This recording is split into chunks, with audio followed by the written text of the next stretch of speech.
আসসালামু আলাইকুম সবাইকে স্বাগতম জানাচ্ছি আজকের ক্লাসে এবং সবাই আমরা হচ্ছে সেকেন্ড পেপারের আজকে আমাদের বিস্তারিত ক্লাসের সেকেন্ড লাস্ট ক্লাস আমরা এই অষ্টম অধ্যায় এবং নবম অধ্যায় পড়বো এখন সেকেন্ড পেপারের। এরপর আমাদের আজকে সন্ধ্যা 7:30 আরেকটা ক্লাস আছে, এমসিকিউ ক্লাস করব, সেখানে আমরা এমসিকিউগুলো প্র্যাকটিস করব।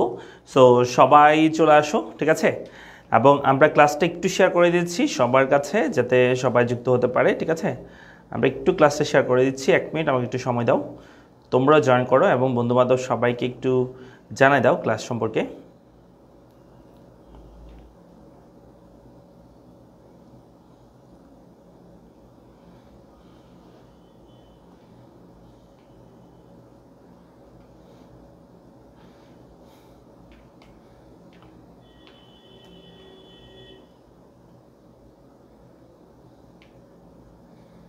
আমরা একটু সবাই ক্লাসটা একটু শেয়ার করে দিচ্ছি, আমরা ক্লাসটা সবাই একটু জয়েন করে ফেলো যারা যুক্ত হচ্ছ। সবাইকে স্বাগতম আজকে ক্লাসে।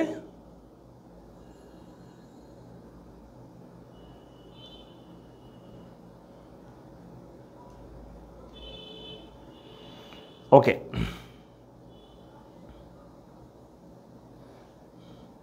আমরা একটু লেট করে ফেলেছি, প্রায় 5-7 মিনিট, ঠিক আছে? সো হ্যাঁ, সবাই চলে আসছে। ওকে, সবাইকে স্বাগতম আজকে ক্লাসে। পারমিতা বণিক বউ আছে, আপনি কেমন আছেন স্যার? আলহামদুলিল্লাহ অনেক ভালো আছি। আগামীকালকে তোমাদের পরীক্ষা, সো আমি তোমাদের বেশি সময় নিব না, আমি তোমাদের একটু সময় নিব, ঘন্টা কানেক লাগবে না, আমি একটু তোমাদেরকে দেখাই দিব আর কি, ঠিক আছে? কেমন চ্যাপ্টারগুলো পড়বা, কারণ দুইটাই থিওরিটিক্যাল চ্যাপ্টার। তোমাদেরকে জাস্ট বলে দিলে তোমরা পারবা কোন কোন টপিকগুলো গুরুত্বপূর্ণ সেটা বললেই হবে। হ্যাঁ, ওইটা একটু ভালো করে তোমরা দেখবা, বাসায় দেখে যাবা আর কি, ঠিক আছে? আর এই পিডিএফ ফাইলটা তোমাকে অলরেডি গ্রুপের মধ্যে দিয়ে দেওয়া হয়েছে, ড্রাইভের লিঙ্ক দেওয়া হয়েছে, সেখানে এই চ্যাপ্টারের পিডিএফটাও দিয়ে দেওয়া হয়েছে। আমি আবার দিয়ে দিব, ড্রাইভের লিঙ্কটা আবার দিয়ে দিব, তোমরা একটু দেখে নিবা, ঠিক আছে? তোমরা যারা দেখো নাই তারা একটু দেখে নিবা, আর একটু সবাই ক্লাসে একটু শেয়ার করে দিও। হ্যাঁ, যারা আছে সবাই যেন একটু যুক্ত হতে পারে, ঠিক আছে? যারা অপেক্ষা করেছিল ক্লাসের জন্য তারা যেন একটু যুক্ত হতে পারে, একটু শেয়ার করে দিও। ক্লাসটা একটু তাড়াতাড়ি ইউটিউব আপলোড করে দেন। হ্যাঁ, দিব। এই ক্লাসটা আমরা তাড়াতাড়ি ইউটিউব আপলোড করে দিব, কোনো সমস্যা নেই। ক্লাসটা শেষ হলে আমি আপলোড করে দেবো ইউটিউবে, কোনো সমস্যা নেই। ভালো আছি আলহামদুলিল্লাহ, তোমাদের সবার দয়, আশা করি তোমরা সবাই ভালো আছো। মেহনাজ আছে, যারা শেয়ার করবে তারা নিজ দায়িত্বে করে দেয় স্যার, পড়ানো শুরু করে, তাই নাকি? মেহনাজ, তুমি কি করছো? সিরিয়াসলি তুমি শেয়ার করছো? যারা করবে তারা, এখন তো কোনো কথা নাই, সবাইকে করতে হবে। যারা করবে তারা যদি করে তাহলে আমার ইচ্ছে হলে আমি পড়াইলাম, এরকম কোনো কথা আছে? সবাই পড়বা, সবাই শেয়ার করবা। তাশফিয়া সুলতান আছে, সালাম দিয়েছে, ওয়ালাইকুম সালাম। রাফাত আছে, সালাম দিয়েছে। সুমাইয়া জান্নাত আছে, সালাম দিয়েছে, ওয়ালাইকুম সালাম। ওকে, একটু ওয়েট করছি আমরা, 2-1 মিনিট একটু সময় নিচ্ছি সবাই আসার জন্য, ঠিক আছে?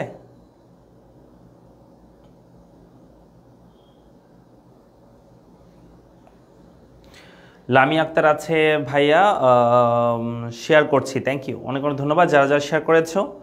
আশা করি তোমরা আমাকে ঠিক মতো শুনতে দেখতে পাচ্ছ, তাই না?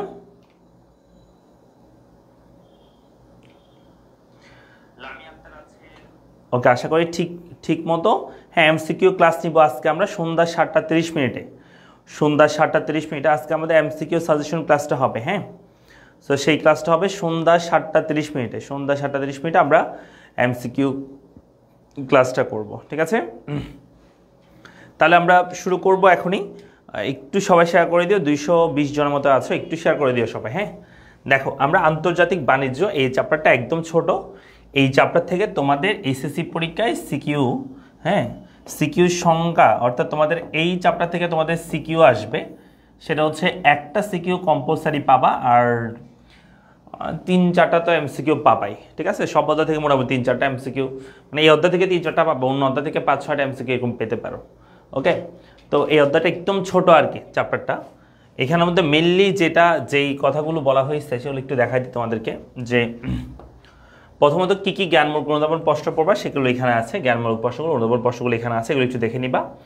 সৃজনশীল প্রশ্নের জন্য কী কী গুরুত্বপূর্ণ দেখো, আন্তর্জাতিক বাণিজ্যের গুরুত্ব, সম্প্রসারণ উপায়, খুবই গুরুত্বপূর্ণ এটা, হ্যাঁ, বিশ্বায়নের সুবিধা অসুবিধা, বৈদেশিক সাহায্যের সুযোগ সুবিধা, সবচেয়ে গুরুত্বপূর্ণ হচ্ছে এইটা, ঠিক আছে, একটু ভালো করে পড়বা। তো এখানে প্রথমত এই অধ্যায় গুরুত্বপূর্ণ টপিকের মধ্যে বাণিজ্য কাকে বলে সেটা আছে।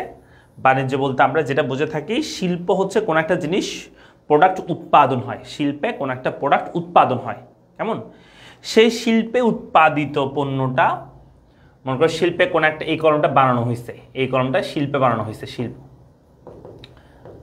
তো শিল্পে উৎপাদিত এই কলমটা প্রকৃত যারা ভোক্তা আছে, এই ভোক্তার নিকট পৌঁছানোর আগ পর্যন্ত মাঝখানে যে কাজগুলো হয়, অনেক কাজ হইতে পারে, পরিবহন হইতে পারে, গুদামজাতকরণ হইতে পারে, বীমা হইতে পারে, কেমন মানে সিকিউরিটির জন্য, তারপর বিজ্ঞাপন হইতে পারে, মালিকানায় স্থানান্তর হইতে পারে, মানে ক্রয় বিক্রয় হইতে পারে, এরকম যত কাজ আছে সব কাজের সমষ্টিকে আমরা বলে থাকি বাণিজ্য। এই বাণিজ্যটা দুই ধরনের হয়, অভ্যন্তরীণ বাণিজ্য, আন্তর্জাতিক বাণিজ্য। অভ্যন্তরীণ বাণিজ্য মানে হচ্ছে একটা দেশের ভিতরে, যখন একটা দেশের ভিতরে যখন কোনো একটা পণ্য ক্রয় বিক্রয় হয় সেটাকে আমরা বলি অভ্যন্তরীণ বাণিজ্য।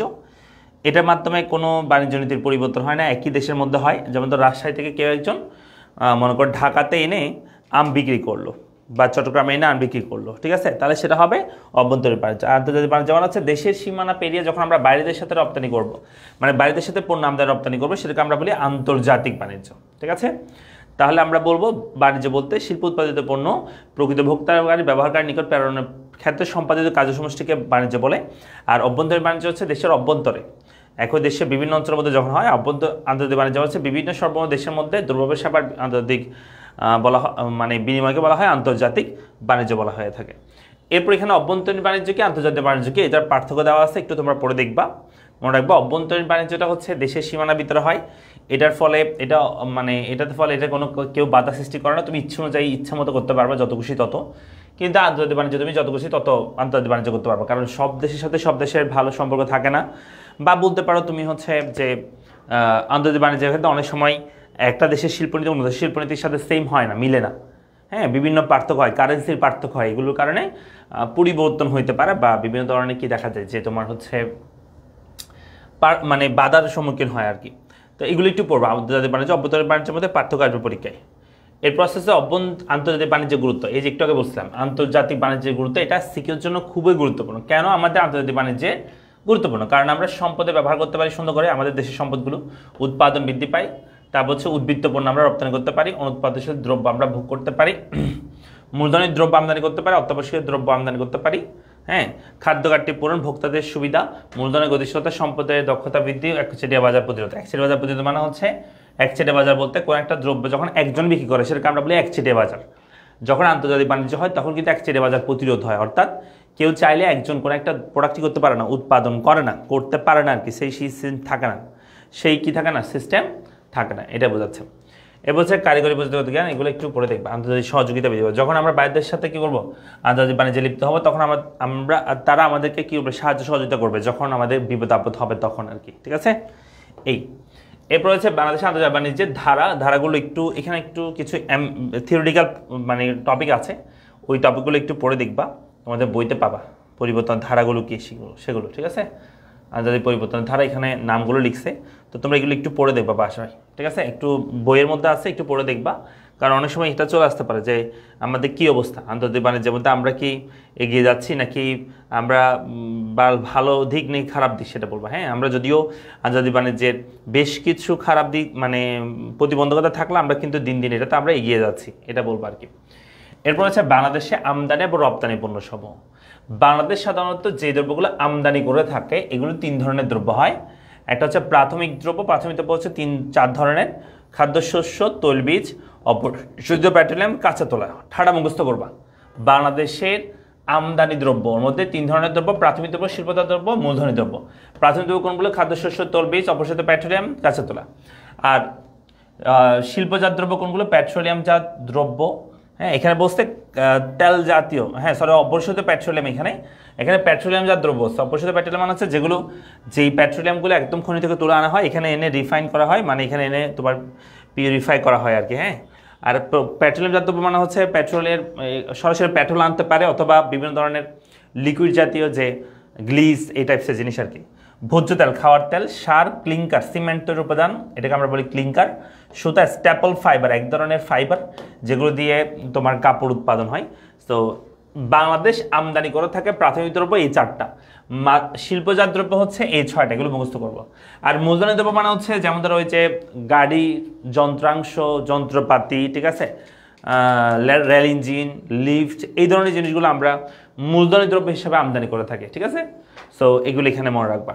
তাহলে এটা খুবই গুরুত্বপূর্ণ, বাংলাদেশের আমদানি দ্রব্য সময় এমসিকিউতে আসতে পারে, সিকিউতে আসতে পারে, মনে থাকবে। তাহলে গেল, তাহলে এগুলো সবগুলো বাংলাদেশের আমদানি দ্রব্য। এখন আমরা দেখব বাংলাদেশের রপ্তানি দ্রব্যসমূহ, বাংলাদেশ কি কি দ্রব্য রপ্তানি করে থাকে। হ্যাঁ, বাংলাদেশ মেইনলি 2 ধরনের দ্রব্য রপ্তানি করে থাকে, প্রচলিত রপ্তানি পণ্য, অপ্রচলিত রপ্তানি পণ্য। প্রচলিত মানে হচ্ছে যেগুলো আগে থেকে রপ্তানি করতো এখনো রপ্তানি করে, কি বলছে বলো, যেগুলো আগে থেকে রপ্তানি করতো এবং এখনো রপ্তানি করে, আগে থেকে রপ্তানি করতো, তার মানে প্রচলিত, আগে থেকে যেগুলো রপ্তানি করতো সেগুলোকে প্রচলিত বলা হয়। আর অপ্রচলিত মানে হচ্ছে যেগুলো আগে রপ্তানি করতো না, রিসেন্টলি রপ্তানি শুরু হয়েছে। যেমন আগে থেকে রপ্তানি করতো কি কি, কাঁচা পাট, চা, চামড়া এবং চামড়াজাত পণ্য, কাগজ, নিউজ প্রিন্ট, কাগজজাত পণ্য, ন্যাফতা, ফার্নেস অয়েল এবং ভিটামিন, এগুলো সবগুলো হচ্ছে আগে রপ্তানি করতো, এখনো রপ্তানি করে, এগুলোকে বলা হয় প্রচলিত। আর অপ্রচলিত কোনগুলো, তৈরি পোশাক, হিমায়িত খাদ্য, হোশিয়ারের পোশাক, হিমায়িত খাদ্য, শাকসবজি ও ফলমূল, হস্তশিল্পজাত পণ্য, সার, রাসায়নিক পণ্য, টেরিটরিয়াল, স্পেশালাইজ টেক্সটাইল, জুতা, সিরামিক সামনে অন্যান্য শিল্প, এগুলো সবগুলো মুখস্থ করতে হবে, ঠাড়া, কোনো কথা নাই, একদম ঠাড়া মুখস্থ করবা যে কোনটা আমাদের প্রচলিত পণ্য, কোনটা অপ্রচলিত পণ্য, ঠিক আছে। আমি এখানে যে স্লাইডে এখানে যে টপিকগুলো লিখছি একদম প্রত্যেকটা টপিক মুখস্থ রাখতে হবে। বাংলাদেশে রপ্তানি পণ্যসমূহ কি, বাংলাদেশে আমদানি পণ্যসমূহ কি, বাংলাদেশে আমদানি পণ্য 3 ধরনের, একটু আগে বলছি। হ্যাঁ, কি কি বলো, প্রাথমিক দ্রব্য, শিল্পজাত এবং মূলধনী। প্রাথমিক হচ্ছে খাদ্যশস্য, তৈলবীজ, অপরিশোধিত পেট্রোলিয়াম, কাঁচা তেল, এগুলো মুখস্থ করতে হবে। পরীক্ষা আসবে যে কোনটি প্রাথমিক দ্রব্য হিসেবে বাংলাদেশ আমদানি করে থাকে, কোনটি শিল্পজাত দ্রব্য হিসেবে বাংলাদেশ আমদানি করে থাকে। হ্যাঁ, মূলধনী দ্রব্য হিসেবে কি আমদানি করে থাকে, এভাবে আসবে। আর রপ্তানি করে থাকে 2 ধরনের, প্রচলিত রপ্তানি পণ্য কোনটি, এভাবে পরীক্ষা আসতে পারে, অপ্রচলিত রপ্তানি পণ্য কোনটি, সেটা পরীক্ষা আসতে পারে। সো একদম সুন্দর করে কি করবা, বাসায় মুখস্থ করে ফেলতে হবে, কেমন। আমি তোমাদেরকে ফাইল দিয়ে দিয়েছি অলরেডি, তোমরা যারা ফাইল পাও নাই আমাদের গ্রুপে অ্যাড হয়ে যাও হোয়াটসঅ্যাপে, যে উপরে একটা হোয়াটসঅ্যাপ গ্রুপের লিঙ্ক আছে এই ভিডিওর উপরে। হ্যাঁ, ডেসক্রিপশনে একটা হোয়াটসঅ্যাপ গ্রুপের লিঙ্ক আছে, সেখানে অ্যাড হয়ে যায়, সেখানে আমি ফাইল দিয়ে দিব আবার ক্লাসের পরে, অলরেডি একবার দিছি। হ্যাঁ, তারপর চলে আসো রপ্তানি বাণিজ্য সম্প্রসারণ উপায়, এটা খুবই গুরুত্বপূর্ণ সিকিউর ক্ষেত্রে। হ্যাঁ, আমরা কিভাবে রপ্তানি বাণিজ্য সম্প্রসারণ করতে পারি, গত ক্লাসে আমি তোমাদেরকে কোটি জায়গায় যে সাজেশন ক্লাস দিয়েছিলাম সেখানে দেখাইছি, প্রত্যেকটা কোশ্চেন এই জায়গা থেকে ঘুরে ফিরে আসছে যে রপ্তানি বাণিজ্য কীভাবে আমরা সম্প্রসারণ করতে পারি বাংলাদেশে। রপ্তানি সংক্রান্ত জাতীয় কমিটিগুলো আমরা গঠন করতে পারি, রপ্তানি উন্নয়ন ব্যুরো পূর্ণ গঠন করতে পারি, রপ্তানি উন্নয়নের জন্য যে কাজ করে থাকে সেগুলোকে আমরা রপ্তানি উন্নয়ন ব্যুরো বলে থাকি। শুল্ক রেয়াত মানে শুল্ক কমানো, হ্যাঁ মানে ট্যাক্স কমানো আর কি, আমাদের রপ্তানি ট্যাক্স কমানো। বিদ্যুৎ গ্যাসের দাম হ্রাস, ট্যাক্স হলিডে, ট্যাক্স হলিডে মানে হচ্ছে কিছু সময়ের জন্য ট্যাক্সকে মৌকুব রাখা। যেমন কোনো একটা নতুন শিল্প নতুন প্রতিষ্ঠান মনে করো, ব্যবসা প্রতিষ্ঠান, সেই প্রতিষ্ঠান যদি বলা হয় যে আগামী যে প্রথম যখন কোনো একটা প্রতিষ্ঠান হবে তখন 3 বছর ট্যাক্স দিতে হবে না, এটাকে আমরা বলতে পারি ট্যাক্স হলিডে, এটা বলতে পারি। 6 নম্বর হচ্ছে আয়কর সুবিধা, রপ্তানি ঋণ সম্প্রসারণ, বিদেশে ভ্রমণের সুবিধা, ডেবিট কার্ড প্রবর্তন, যা বাণিজ্য চুক্তির সম্পাদন, ঠিক আছে, পরিবহন যোগাযোগ জাতীয় মেলা প্রয়োজন, মেলার প্রয়োজন। তারপর হচ্ছে বিশ্ব বাণিজ্যের কেন্দ্র নির্মাণ, বাজার সার্ভে মানে বাজারকে কি করা, যে তোমার বাজার জরিপ করা, টাকার মূল্যমান, এটা মান হবে মূল্যবান না মূল্যমান, মূল্যমান, যুক্তিকরণ। তারপর হচ্ছে আমদানি নীতি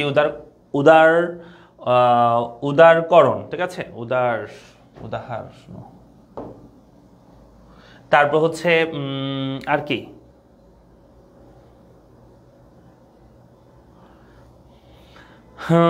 এই আর কি, এগুলো একটু পড়বা, পুরস্কার ব্যবস্থা করা, তারপর হচ্ছে রপ্তানি পারফরমেন্স লাইসেন্স দেওয়া, এগুলো করলে আমাদের রপ্তানি সম্প্রসারিত হবে। এখন প্রশ্ন স্যার রপ্তানি কেন আমরা সম্প্রসারণ করব, রপ্তানি সম্প্রসারণ করলে আমাদের কি হবে আর না করলে কি হবে, সেটাই তো আমাদের মূল বিষয় নাকি।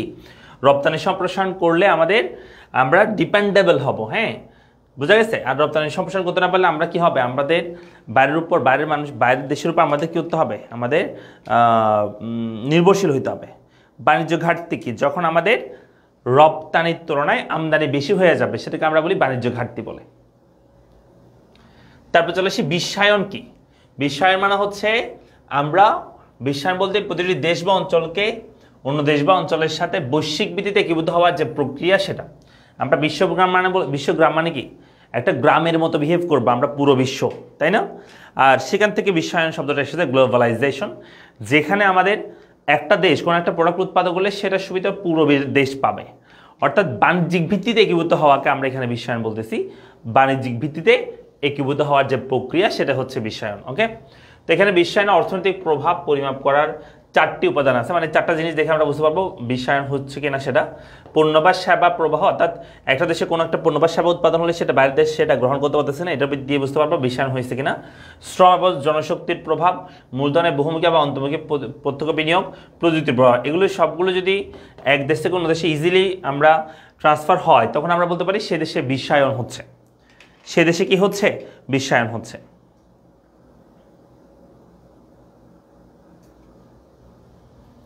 তারপর আসলাম বিশ্বায়নের সুবিধাগুলো কি অসুবিধাগুলো। দেখো, বিশ্বায়নে অনেকগুলো সুবিধা থাকলেও, যেমন উপকরণে গতিশীলতা বৃদ্ধি পায়, নতুন প্রযুক্তি উদ্ভাবন, উদারীকরণ, অধিক উৎপাদন, দাম হ্রাস, একচেটিয়া বাজার অনুপস্থিত, জীবনের মান উন্নয়ন, নির্ভরযোগ্যতা, আমরা এক দেশের একজন নির্ভরযোগ্য হবে। কিন্তু এটা কিছু খারাপ দিকও আছে। বিশ্বায়ন যদি হয় ক্রমবর্ধমান বৈষম্যের শিকার হয়, যেগুলো উন্নয়নশীল দেশ বা অনুন্নত দেশ, সেগুলো উন্নত দেশগুলো তাকে ডমিনেট করে, উন্নত যে দেশগুলো সেগুলো ডমিনেট করে থাকে। 2, সম্পদ এবং পরিবেশের অপচয়মূলকভাবে নিঃশেষ হয়ে থাকে। সম্পদ এবং পরিবেশগুলো অপচয়মূলকভাবে কি হয়ে যায়? নিঃশেষ হয়ে যায় আমাদের সম্পদগুলো।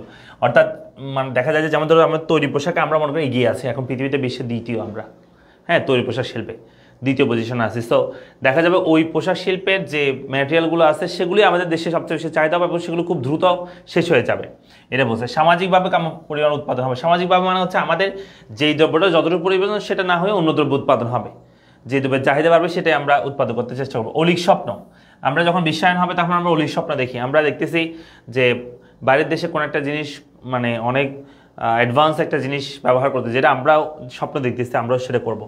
সামাজিক সম্পদ অপচয় হয়, বাজার ব্যবস্থা ধ্বংস, অনুন্নত দেশের কৃষি পণ্য সঠিকভাবে মূল্যায়ন হয় না, দেশীয় সংস্কৃতি বা মূল্যবোধের ধর্মীয় বিশ্বাস এর বিপর্যয় করে। দেখো, আমাদের বিশ্বায়নের ফলে কিন্তু আমাদের যে ধর্মীয় বিশ্বাস, আমাদের যে মূল্যবোধ, সেগুলো কিন্তু আস্তে আস্তে কী হয়ে যাচ্ছে?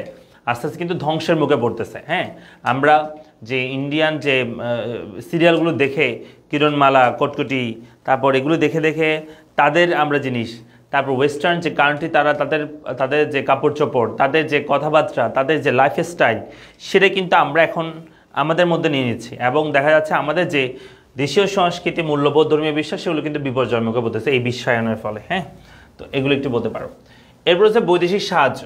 বৈদেশিক সাহায্য মানে হচ্ছে যখন কোনো একটা দেশ, দেখো বৈদেশিক সাহায্য বলতে একটি দেশের জরুরি প্রয়োজনে অর্থনৈতিক উন্নয়নের জন্য খাদ্য, ঔষধ, প্রকল্প, দান, অনুদান, ঋণ, আর্থিক, কারিগরি যে কোনো ধরনের দেশ বহির্ভূত সহযোগিতা গ্রহণ বা প্রদানকে আমরা বৈদেশিক সাহায্য বলে থাকি। যেমন করে আমরা বৈদেশিক সাহায্য নিতেও পারি আবার দিতেও পারি। হ্যাঁ, সো বৈদেশিক সাহায্য আসলে এটা আমরা যদি বলি বৈদেশিক সাহায্যটা যে এটার শ্রেণী বিভাগ করি যে এটা কোন কোন ধরনের সাহায্য আমরা পেতে পারি বা দিতে পারি। একটা হচ্ছে খাদ্য সাহায্য, প্রকল্প সাহায্য, অপ্রকল্প সাহায্য। ঠিক আছে, খাবার দাবার সাহায্য, প্রকল্প, যেমন ধর পদ্মা সেতু এরকম, অপ্রকল্প মানে হচ্ছে প্রকল্প ছাড়া এরকম অনেক ধরনের সাহায্য হয় এগুলো। তারপর হচ্ছে প্রত্যক্ষ বৈদেশিক বিনিয়োগ। এখানে বলছে যে প্রত্যক্ষ বৈদেশিক বিনিয়োগ বলতে কি সেটা এখানে দিচ্ছে। সো এগুলো একটু পড়বা।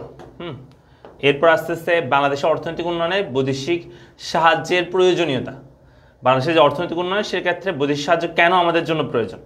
আমাদের মানুষের যেহেতু ইনকাম কম, স্বল্প সঞ্চয়, হ্যাঁ, বিনিয়োগ কম, আমাদের রপ্তানি বাণিজ্যের ব্যবধান বেশি, মানে আমাদের রপ্তানি করে আমরা কম, আমদানি করে বেশি, খাদ্য ঘাটতি দেখা দেয়, এগুলো কারণে আমাদের বৈদেশিক সাহায্যের প্রয়োজন হয়।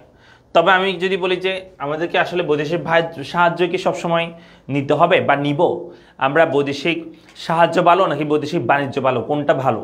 আমরা কি বাইরের দেশের মানুষের কাছে এভাবে হাত পাতা ভালো হবে, নাকি আমরা নিজেরা বৈদেশিক বাণিজ্য করলে সেটা ভালো হবে, আমরা প্রোডাক্ট বিক্রি করব? তাহলে আনসার হচ্ছে বৈদেশিক সাহায্য মানে বৈদেশিক বাণিজ্য। আনসার হচ্ছে বৈদেশিক সাহায্যেরও কিছু সুবিধা আছে, বৈদেশিক বাণিজ্যেরও কিছু সুবিধা আছে। তবে দুইটা কম্পেয়ার করলে আমরা বলতে পারি আমাদের বৈদেশিক বাণিজ্য হচ্ছে ভালো। বৈদেশিক সাহায্য যখন নিব তখন আমরা তারা আমাদের উপর বেশ কিছু শর্ত চাপিয়ে দিতে পারে, কঠিন শর্ত চাপিয়ে দিতে পারে, হ্যাঁ, যেটা আমাদের দেশের বাণিজ্যের জন্য ভালো না। বুঝা গেছে? আর বৈদেশিক বাণিজ্য যদি বলি সেটা আমরা ডিপেন্ডেবল হচ্ছে, আমরা নিজের পায়ে দাঁড়াচ্ছি, আমরা তাদেরকে পণ্য বিক্রি করে টাকা নিচ্ছি, হ্যাঁ, এটা ভালো আর কি, বুঝছো? তাহলে বৈদেশিক বাণিজ্য ভালো বৈদেশিক সাহায্যের তুলনায়। এরপর এখানে বৈদেশিক সাহায্য গ্রহণের পূর্বে আমাদের খেয়াল রাখতে হবে, মানে বৈদেশিক সাহায্য আমরা যদি গ্রহণ করতে চাই এর আগে আমাদেরকে কি কি বিষয় লক্ষ্য রাখতে হবে, ঠিক আছে? সো বৈদেশিক সাহায্য আমরা যদি মানে নিতে চাই তখন আমাদেরকে বেশ কিছু বিষয়, যেমন আমরা যে নিচ্ছি সেটা শর্তমুক্ত কিনা, ঠিক আছে, এবং মানে শর্তমুক্ত বলতে শর্ত সহজ কিনা, হ্যাঁ, এবং সুদ কম কিনা, এবং সময় আমাকে বেশি দিচ্ছে কিনা, গৃহীতের সাহায্য দেশীয় উৎপাদক কাঠামোকে ক্ষতিগ্রস্ত করবে কিনা, হ্যাঁ, রপ্তানি বাণিজ্য যেন কোনোভাবে বাধাগ্রস্ত না হয়, সাহায্য যেন রাষ্ট্রীয় প্রভাবমুক্ত হয়, ঠিক আছে, সাহায্য দেশ হতে যেন কাঁচামাল আমদানি, বলছে যে আমরা আপনাকে সাহায্য করব, তবে আমাদের কাছ থেকে এই দ্রব্যটা আপনাকে আমদানি করতে হবে, বা আমাদের এই এই সেবাগুলো আপনাকে গ্রহণ করতে হবে, বা আমাদের দেশ থেকে তোমার শ্রমিক নিয়ে যেতে হবে, ঠিক আছে, তাহলে সেটার ক্ষেত্রে সেটা শর্তযুক্ত, এগুলো আমাদেরকে না নেওয়াই ভালো। সাহায্য যেন নির্দিষ্ট প্রকল্পে দ্রুত দক্ষতার সাথে ব্যবহার করা যায়, সাহায্য গ্রহীতা নিজ দেশের প্রয়োজনে সর্বাধিক প্রয়োজনীয় ক্ষেত্রে সাহায্য অর্থ যেন বাধাহীনভাবে সচলতার সাথে ব্যবহার করতে পারে, এগুলো সবগুলো হচ্ছে বৈদেশিক সাহায্য গ্রহণের পূর্বে আমাদেরকে লক্ষ্য রাখতে হবে। হ্যাঁ, বৈদেশিক সাহায্য গ্রহণের পূর্বে আমাদেরকে কী কী বিষয় লক্ষ্য রাখতে হবে সেটা আমরা এখানে দেখলাম। এই চ্যাপ্টারটা এইটুকুই, এতটুকু আমাদের প্রথম যে অষ্টম অধ্যায় সেটা শেষ, ঠিক আছে। এখন আমরা দেখব নবম অধ্যায়।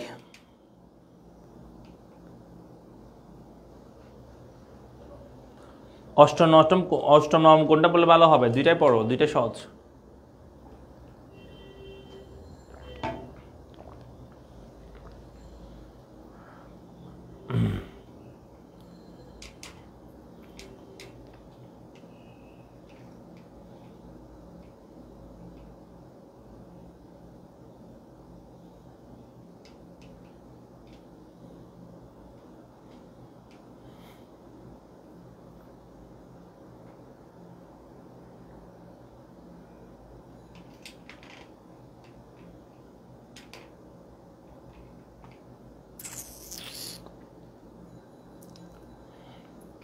বেশি দ্রুত পড়াচ্ছি ঠিক আছে নাকি?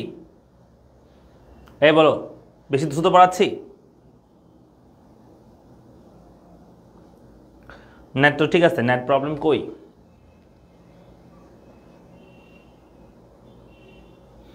নবমধ্যায় কঠিন না, নবমধ্যায় সহজ আছে, সহজ আছে ভাই। আরও অনেক আরও অনেক ইনফরমেশন লাগবে না, এখানে যতটুকু পড়াইছি ততটুক ওই ইনফরমেশনগুলো দেখবা, তোমাদের বই থাকলে সেখান থেকে দেখবা, অথবা ইজিমিস বই থাকলে সেখান থেকে দেখবা। চ্যাপ্টার 3 কি স্কিপ করা যাবে? যাবে, যে কোনো একটা অধ্যায় স্কিপ করতে পারবে, সমস্যা নেই। এমসিকিউ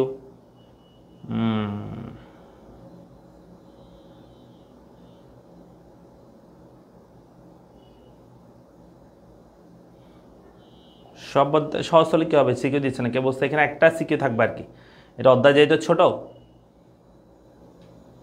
এই অধ্যায় অষ্টম অধ্যায় যেটা পড়াইছি সেখান থেকে আসবে যে কয়টা? একটা সিকিউ। নবম অধ্যায় থেকে দুইটা আসবে। এই নবম অধ্যায় থেকে আমাদের সিকিউ আসবে দুইটা, মিনিমাম দুইটা সিকিউ আসবে। আর এমসিকিউ যদি বলি, এমসিকিউ মিনিমাম 5 থেকে 6টাতে এমসিকিউ থাকবেই। হ্যাঁ, 5 থেকে 6টা এমসিকিউ থাকবে কম্পালসারি, 5 থেকে 6টা এমসিকিউ থাকবে এই একটা অধ্যায় থেকে, ঠিক আছে। সো আমরা চলো শুরু করি, ঠিক আছে। দেখো এখানে বলছে সরকারি অর্থ ব্যবস্থা। সরকারি অর্থ ব্যবস্থা বলতে আসলে কি বোঝানো হয়? এখানে কি কি জ্ঞানমূলক প্রশ্ন পড়তে হবে সেটা এখানে দিলাম, অনুধাবনগুলো এখানে দিয়ে দিয়েছি। সৃজনশীলের জন্য কি পড়তে হবে দেখো, প্রত্যক্ষ এবং পরোক্ষ করের পার্থক্য, সরকারি আয়ের উৎসগুলো, বাংলাদেশ সরকারের ব্যয়ের খাতসমূহ, ঠিক আছে, এগুলো একটু দেখবা। তা আমরা যদি বলি প্রথমত সরকারি অর্থ ব্যবস্থা কাকে বলে, আগে বলি আমি অর্থ ব্যবস্থা কি। তহবিল সংগ্রহ এবং এর ব্যবহার সংক্রান্ত প্রক্রিয়াকে অর্থ ব্যবস্থা বলে। তহবিল সংগ্রহ মানে হচ্ছে টাকা সংগ্রহ এবং ব্যবহার সংক্রান্ত প্রক্রিয়া। আমি যদি বলি তোমার অর্থব্যবস্থা কেমন, তুমি চিন্তা করো কোন কোন খাত থেকে আমার টাকা আসবে, ঈদের সালামে পাবো, আব্বুকে বলে এইভাবে করে টাকা পাবো, আর এই খাতে ব্যয় করবো, সেটা হচ্ছে তোমার অর্থব্যবস্থা। একটা পরিবার অর্থব্যবস্থা হচ্ছে কোন কোন খাত থেকে টাকা ইনকাম হবে, কোন খাতে ব্যয় হবে সেটা। একটা ব্যবসা অর্থব্যবস্থা হচ্ছে কোন কোন খাত থেকে ইনকাম হবে, পণ্য বিক্রি করে এই করে সে করে কমিশন পেয়ে, আর খরচগুলো, ঠিক আছে, সেখান থেকে ব্যয় করব। তাহলে তহবিল সংগ্রহ এবং এর ব্যবহার সংক্রান্ত যে প্রক্রিয়া সেটাকে আমরা বলে থাকি যে অর্থ ব্যবস্থা। কি বলেছি বলো? তহবিল সংগ্রহ এবং এর ব্যবহার সংক্রান্ত প্রক্রিয়াকে আমরা বলে থাকি অর্থ ব্যবস্থা বলে থাকি। ওকে, সো অর্থ ব্যবস্থাটা তাহলে আমরা এটা বলতেছি তহবিল সংগ্রহের ব্যবহার সংক্রান্ত প্রক্রিয়া অর্থ ব্যবস্থা বলে। এখন একটা পারিবারিক অর্থব্যবস্থাতে বলছি পরিবারের কোন খাত থেকে আয় হবে কোন খাতে ব্যয় হবে সেটা, আর সরকারেরও কিন্তু একটি অর্থব্যবস্থা থাকে, অর্থাৎ সরকার কোন কোন খাত থেকে ইনকাম করবে এবং কোন কোন খাতে সেই ব্যয়গুলো করবে, এটাকে আমরা বলে থাকি যে সরকারি অর্থ ব্যবস্থা। সরকার কোন খাত থেকে আয় করবে কোন খাত থেকে করবে ব্যয় করবে সেগুলো। তবে এখানে পারিবারিক অর্থ ব্যবস্থা আর সরকার অর্থ ব্যবস্থার মধ্যে একটু পার্থক্য আছে। পারিবারিক অর্থ ব্যবস্থা বা ব্যবসা অর্থ ব্যবস্থার ক্ষেত্রে আমরা যেটা করি সেটা হচ্ছে আমরা আয় বুঝে ব্যয় করি। পারিবারিক অর্থ ব্যবস্থা বা সরকার মানে ব্যবসা অর্থ ব্যবস্থা সেখানে আমরা আয় বুঝে ব্যয় করে থাকি। হ্যাঁ, কিন্তু সরকার অর্থ ব্যবস্থার মধ্যে ব্যয় বুঝে কি করা হয় বলতো, আয় করা হয়ে থাকে। কেন? কারণ সরকার এখানে আমাদের উপর যতই মানে আগে দেখবে যে কোন কোন খাতে কত টাকা ব্যয় হবে, শিক্ষা খাতে কত, স্বাস্থ্য খাতে কত, ওই যে বাজেট ঘোষণা করে না, সেটা শিক্ষা খাতে কত, স্বাস্থ্য খাতে কত ব্যয় হবে সেটা আগে ডিসাইড করবে। করার পর সেই টাকাটাই কিন্তু মেনলি কি হবে, আমাদের কাছ থেকে তারা ট্যাক্সের মাধ্যমে ভ্যাটের মাধ্যমে সংগ্রহ করবে, কে? সরকার। ঠিক আছে, তাই সরকার ব্যবস্থার মধ্যে একটু কি আছে, পার্থক্য আছে। এই সরকার ব্যবস্থার মধ্যে বেশ কয়েকটা শাখা আছে, যেমন বরাদ্দ শাখা, যার কাজ হচ্ছে কি করা, যে কোন খাতে কত টাকা বরাদ্দ করতে হবে সেটা ডিসাইড করা। শিক্ষা খাতে এত টাকা, স্বাস্থ্য খাতে এত টাকা, চিকিৎসা খাতে এত টাকা, সেটা। সম্পদ আহরণ শাখা হচ্ছে যে যে বরাদ্দটা আমরা করলাম সেই অনুযায়ী আমরা কোন সেক্টর থেকে কত টাকা ইনকাম করবো, আমরা ইনকাম ট্যাক্স থেকে কত, ভ্যাট থেকে কত, আমদানি শুল্ক থেকে কত, রপ্তানি শুল্ক থেকে কত, সেটা এখানে সম্পদ আহরণ শাখার কাজ। এখান থেকে কি করবে, টাকাগুলো আহরণ করবে, ইনকাম ট্যাক্স গ্রহণ করবে, এটা করবে সেটা করবে, এগুলো নিয়ে ট্যাক্স মানে টাকাগুলো সংগ্রহ করবে। বিতরণ শাখার কাজ হচ্ছে এই যে বরাদ্দ অনুযায়ী কি করা, টাকাটাকে বিতরণ করে দেওয়া, কোন খাতে কত টাকা ব্যয় করবে সেটা বিতরণ করে দেওয়া। ঠিক আছে, যেটা বরাদ্দ করছিল সে অনুযায়ী বিতরণ করা। আর স্থিতিশীল শাখার কাজ হচ্ছে একটা দেশ শুধু আয় করলো, বাজেট করলো, তারপর হচ্ছে টাকাগুলো সংগ্রহ করলো, ব্যয় করলো, এটা কিন্তু একটা দেশের কাজ না। একটা দেশের এই আয় ব্যয় করার ক্ষেত্রে একটা দেশের যে অর্থনৈতিক অবস্থা সেটা কি স্থিতিশীল আছে নাকি নাই, সেই বিষয়টাই কিন্তু মাথায় রাখতে হয়। সেই একটা দেশে স্থিতিশীল মানে দেশের অবস্থা স্থিতিশীল আছে নাকি নাই, সেই বিষয়টা আমাদেরকে অনেক সময় মাথায় রাখতে হয়। ঠিক আছে, সো এই চারটা শাখা একটু মুখস্থ করো, নাম মুখস্থ করো সবাই। আচ্ছা, এটা না, দাঁড়াও আরেকটা দিচ্ছি, দেখো এটা দেখো, সরকারি আয় কাকে বলে এখানে বলছে, আমি এটা একটু মুখস্থ করাবো। প্রথমে দেখো সরকারি আয় কি। সরকারি আয় মানে হচ্ছে আমরা ওই যে সরকারি ব্যয়গুলো করার জন্য, সরকারি ব্যয় নির্বাহ করার জন্য সরকার বিভিন্ন খাত থেকে যে ইনকাম করে থাকে, আয় করে থাকে, সেগুলোকে আমরা সরকারি আয় বলে থাকি। একদম সহজ। তাহলে সরকারি ব্যয় নির্বাহের জন্য সরকার বিভিন্ন নির্দিষ্ট অর্থ বছরে বিভিন্ন খাত থেকে যে অর্থ সংগ্রহ বা সম্পদ আহরণ করে থাকে তাকে আমরা সমষ্টিকে সরকারি কি বলছি, আয় বলছি। তাহলে এই চ্যাপ্টারে দুটো সেগমেন্টে ভাগ করে, একটা সরকারি আয়, সরকারি ব্যয়। সরকারি আয়টা আমরা আগে দেখবো, তারপর সরকারি ব্যয়টা আমরা দেখবো। ঠিক আছে, সরকারি আয়ের মধ্যে এই ছকটা একটু ভালো করে মুখস্থ করবে সবাই। এই ছকটা সবাই একটু ভালো করে মুখস্থ করে দেখি সবাই। এখানে বলছে সরকারি আয়ের উৎস, প্রথমে কর রাজস্ব, আর হচ্ছে কর বহির্ভূত রাজস্ব। কর রাজস্ব মানে হচ্ছে যেটা, কর মানে কি জানো, কর রাজস্ব মানে কি, কর মানে হচ্ছে যেটা একটা দেশের নাগরিক দেশে বসবাসের জন্য, হ্যাঁ, প্রত্যক্ষ বা পরোক্ষ কোনো মানে কি প্রত্যক্ষ কোনো সুযোগ সুবিধার প্রত্যাশা না করে, পরোক্ষ সুযোগ সুবিধা পাবে, প্রত্যক্ষ কোনো সুযোগ সুবিধার প্রত্যাশা না করে সরকারকে যে টাকা দেয় সেটাকে বলা হয় কর। রাজস্ব বলতে রাজার ইনকাম, হ্যাঁ, আগে তো রাজস্ব বলতে সেটাকে রাজার ইনকাম আর কি, বুঝছো? তো এরকম কর রাজস্ব মানে হচ্ছে কর থেকে সরকারের যে ইনকাম সেটা। ঠিক আছে, তো কর থেকে সরকারের ইনকাম হচ্ছে কর মানে যেটা সরকারকে আমরা বাধ্যতামূলকভাবে প্রদান করি, এবং এটার বিনিময়ে তুমি কোনো কিছু সরকারের কাছ থেকে আশা করতে পারবে না প্রত্যক্ষভাবে, পরোক্ষ সুবিধা পাবা। মনে করো তুমি ইনকাম ট্যাক্স দিচ্ছ, তুমি বলতে পারবে না যে স্যার আমি তো ইনকাম ট্যাক্স দিলাম, বা সরকার বলতে পারবে না যে সরকার তোমাকে তো আমি ইনকাম ট্যাক্স দিচ্ছি 1 লাখ টাকা, আমাকে একটা চকলেট খাওয়াও। ঠিক আছে, এটা বলতে পারবে না। ঠিক আছে, তো এটা তুমি পরোক্ষ সুবিধা পাবা। যেমন তোমার জন্য এই যে প্রতিরক্ষা বাহিনী আছে, তারপর হচ্ছে তোমার নিরাপত্তা বাহিনী আছে, কেমন, তারা আমাদেরকে বিভিন্ন ধরনের কি করে সাহায্য সহযোগিতা বা আমাদের নিরাপত্তা দিয়ে থাকে, আমাদের রাস্তাঘাট করতেছে, ব্রিজ করতেছে, এগুলো আমাদেরকে সহযোগিতা করতেছে। বুঝা গেছে? তারপর এই কর আবার দুই প্রকার, প্রত্যক্ষ কর, পরোক্ষ কর, এগুলো নিয়ে আমি একটু পর বিস্তারিত বলবো। আর কর বহির্ভূত রাজস্ব হচ্ছে কর ছাড়া সরকারের যে ইনকাম সেগুলো কি কি, যেমন ধরো ফি আছে, কেমন, যেমন পরীক্ষার ফি, রেজিস্ট্রেশন ফি, লাইসেন্স ফি, এগুলো।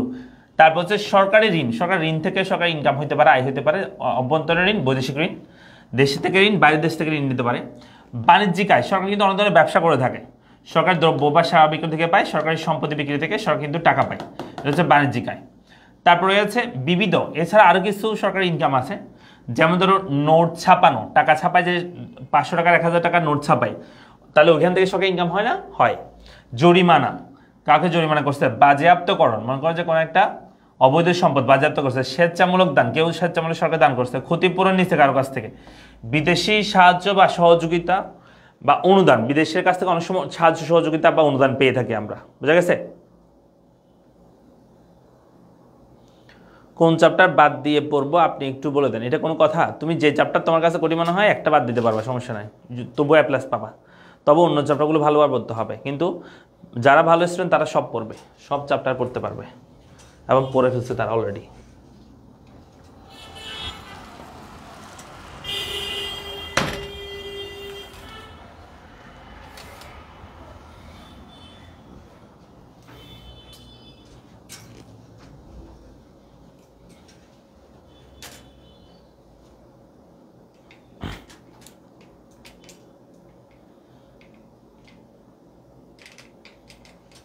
ঘোলাটা দেখাচ্ছে কারণ হচ্ছে এটা একটু ছোট আছে আর কি এখানে। হ্যাঁ,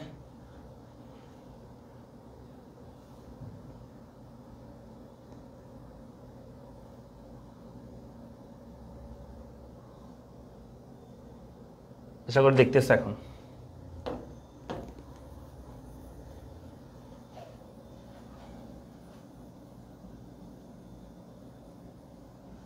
এখন দেখো একটু মুখস্থ করবা সবাই, এটা গুরুত্বপূর্ণ। হ্যাঁ, সরকারি আয় উৎস,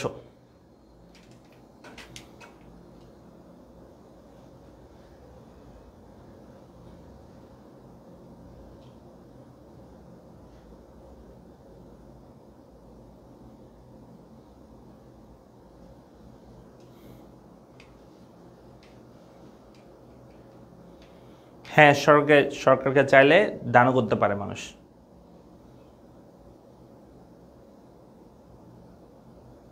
স্যার প্রত্যেক অধ্যায়ে কয়টা করে সিকিউর আসবে? কয়বার বলবো আর? প্রত্যেকটা ক্লাসে বলতেছি, গতকাল ক্লাসে সেখানে বলছি। আমাদের চ্যাপ্টার আছে 2, 3, 4, ঠিক আছে, 7, 8, 9। এখানে প্রত্যেকটা অধ্যায় থেকে 2টা করে সিকিউ আসবে, প্রত্যেকটা অধ্যায় থেকে 2টা করে সিকিউ আসবে। অষ্টম অধ্যায় থেকে একটা আসবে, লাস্ট অধ্যায় থেকে 2টা, ঠিক আছে? প্রত্যেক অধ্যায় 2টা করে আসবে, শুধু অষ্টম অধ্যায় থেকে একটা সিকিউ আসবে। এটা তো অনেকবার বলছি আমি অলরেডি ক্লাসের মধ্যে, বলছি না? এই জিনিস বই পড়ে গেলে হবে নাকি ট্রান্সফার পড়া লাগবে? এই জিনিস বই পড়লে হবে, তবে তোমার যদি মনে হয় যে না আরেকটু আমি বই পড়ার পর আরও সময় আছে আমার কাছে, আরেকটু পড়তে পারবো, তাহলে আমি বলবো যে তাহলে ট্রান্সফার থেকে বা ইয়া থেকে আরও কি করো, প্র্যাকটিস করো। ওকে, অভ্যন্তরীণ মানে দেশের অভ্যন্তরীণ কোনো একটা প্রতিষ্ঠান থেকে ঋণ নেওয়া আর কি। এগুলি বিস্তারিত একটু পরে বলবো, ঠিক আছে? চলে আসি আমরা প্রথমে সরকার আয়ের উৎসগুলো আমরা এখানে পড়তেছি আর কি। সরকার আয় হচ্ছে এখানে কিছু ইনফরমেশন দিচ্ছে, এগুলো একটু পড়বা। তারপর চলে আসি সরকারের আয়ের উৎসের মধ্যে প্রথমটা হচ্ছে কর রাজস্ব। কর রাজস্ব মানে কি বলছে দেখো, সরকারি ব্যয় নির্বাহের জন্য প্রত্যক্ষ কোনো সুযোগ সুবিধার প্রত্যাশা না করে, হ্যাঁ, বা কোনো দ্রব্য সামগ্রীর প্রত্যাশা না করে সরকারকে জনগণ যে অর্থ প্রদান করে তাকে আমরা বলি কর বা কর রাজস্ব, ঠিক আছে? অর্থাৎ সরকার তুমি কোনো কিছু মানে সরাসরি তুমি কোনো কিছু কি করতে পারবে না, প্রত্যাশা করতে পারবে না এই ট্যাক্সের বিনিময়ে, সেটাকে আমরা কি বলে থাকি? কর বলে থাকি। কেমন? এরপরে হচ্ছে করের বৈশিষ্ট্য। করের বৈশিষ্ট্য হচ্ছে করটা তোমাকে অবশ্যই বাধ্যতামূলকভাবে প্রদান করতে হবে সরকারকে। কর শুধুমাত্র সরকার গ্রহণ করতে পারে। কেউ যদি বলে যে না আমি সরকারের মানুষ, আমি তোমার থেকে নিচ্ছি, ঠিক আছে, সো আমি সরকার দিয়ে দিব, বা অনেকে তো অনেকগুলো বড় ভাই ছিল না আগে, যারা কি করতো যে তোমার তাদের পকেটে ঢুকা ফেলতো, হ্যাঁ, তারপরে এই সেই বলে এটা করব সেটা করব, দেশের উন্নয়ন করব, আমরা এইটা করার জন্য করতেছি, এটা করার জন্য করতেছি, এভাবে বলে টাকা নিত, হ্যাঁ, মানুষের কাছ থেকে, যেটাকে আমরা চাঁদা বলি, বুঝছো? চাঁদা তোলে, চাঁদা নাই, ঠিক আছে? এটা সম্পূর্ণ কি, এটা কখনোই করা যাবে না। সরকার শুধু ট্যাক্স নিতে পারবে, আর কেউ নিতে পারবে না, কোনো বড় ভাই নিতে পারবে না। 3 নম্বর হচ্ছে দেশের জাতীয় ব্যয় বহন করার জন্য কর রাজস্ব উত্তোলন করা হয়ে থাকে। কত কোনো সুযোগ সুবিধা নেই, কর প্রদানের বিনিময়ে কোনো সুবিধা সরাসরি করদাতা দাবি করতে পারে না। তুমি সরাসরি কোনো ট্যাক্সের বিনিময়ে তুমি কোনো কিছু দাবি করতে পারবে না, একটা চকলেটও চাইতে পারবে না, বোঝা গেছে? এরপর এখানে কর হচ্ছে কর হারের উপর ভিত্তি করে কর হচ্ছে 3 প্রকার, এটা একটু গুরুত্বপূর্ণ, একটু বলে রাখছি। এটা হচ্ছে প্রগতিশীল, অধোগতিশীল, সমানুপাতিক। আমি একটু বলে দিচ্ছি প্রগতিশীল কর কাকে বলে। মনে করো তোমার ইনকাম হচ্ছে 1 লাখ টাকা, তো সরকার বলতেছে 1 লাখ টাকার উপর 10% তোমাকে ট্যাক্স দিতে হবে। ইনকাম যদি কারো 2 লাখ টাকা হয় তার উপর ট্যাক্স দিতে হবে 20%। অর্থাৎ আয় বেশি হলে, আয় যত বেশি হবে ট্যাক্সের পার্সেন্টটা তত যদি বৃদ্ধি পায়, সেটাকে আমরা বলি প্রগতিশীল কর। আয় 1 লক্ষ হলে তোমার 10% ট্যাক্স দিতে হবে, আয় 2 লক্ষ হলে 20%, আয় 3 লক্ষ হলে 30%। অর্থাৎ আয় যত বাড়বে ট্যাক্সের হার যদি তত বাড়ে সেটাকে আমরা বলি প্রগতিশীল কর। আর অধোগতিশীল মানে হচ্ছে আয় বাড়লে ট্যাক্সের হারটা উল্টা কমে যাবে। ট্যাক্সের হারটা উল্টা কমে যাবে মানে হচ্ছে প্রথমে 10%, তার মনে করো 8%, তার মনে করো 6%, ঠিক আছে। আয় যত বাড়বে তোমার ট্যাক্সের হারটা তত কমে যাবে, সেটাকে আমরা বলি অধোগতিশীল কর। আর সমানুপাতিক কর মানে হচ্ছে তোমার ইনকাম যেমনই হোক তোমার ট্যাক্সের পার্সেন্টেজ সবসময় সেম থাকবে। তোমাকে তোমার ইনকাম যত হবে তার উপর 10% মনে করো ট্যাক্স দিতে হবে, এটাকে আমরা বলি সমানুপাতিক কর। কি বলে থাকি? সমানুপাতিক কর বলে থাকে। এরপর আছে তোমার হচ্ছে কর কর ধরা ও করের ভার বহনের উপর ভিত্তি করে কর আবার দুই প্রকার, এটাই গুরুত্বপূর্ণ সবচেয়ে, প্রত্যক্ষ কর, পরোক্ষ কর। প্রথমে আমি কথা বলি প্রত্যক্ষ কর কাকে বলে। প্রত্যক্ষ কর মানে হচ্ছে এখানে কয়েকটা কর আছে। প্রত্যক্ষ কর মানে হচ্ছে যেমন ধরো আমাদের আয় কর, কি কর বলো? আয় কর। তারপর হচ্ছে সম্পত্তি কর, সম্পত্তি কর, হ্যাঁ। তারপর হচ্ছে ভূমি কর, ভূমি কর। তারপর হচ্ছে উপহার কর, উপহার কর, ঠিক আছে, যেটাকে আমরা বলি গিফট ট্যাক্স। সো এগুলোকে আমরা বলি প্রত্যক্ষ কর। কেন? কারণ এগুলো যার উপর ধরা হয় সেই কর বোঝাটা বহন করে। এখানে এগুলো যার উপর ধরা হবে সেই কর বোঝা বহন করবে। অর্থাৎ করঘাত এবং করপাত একই ব্যক্তির উপর হয়। করঘাত মানে হচ্ছে যার উপর কর ধরা হয়, আর করপাত মানে হচ্ছে যে অ্যাকচুয়ালি কর বোঝা বহন করে। তাহলে করঘাত এবং করপাত একই ব্যক্তির উপর হবে, এই ট্যাক্সটা অন্যের উপর চাপানো যাবে না। মনে করো তোমার ইনকাম যদি ট্যাক্স দেওয়ার মতো হয় তাহলে তোমার উপর ট্যাক্স দেওয়া হবে, তুমি ট্যাক্স প্রদান করবা, তুমি সেটা অন্যের উপর চাপাইতে পারবে না, ঠিক আছে। আর পরোক্ষ কর কি? পরোক্ষ কর মানে হচ্ছে আমরা এখানে ভ্যাট করবো, মানে ভ্যালু অ্যাডেড ট্যাক্স, যেটাকে মূল্য সংযোজন কর বলা হয়। তারপর হচ্ছে আমদানি শুল্ক,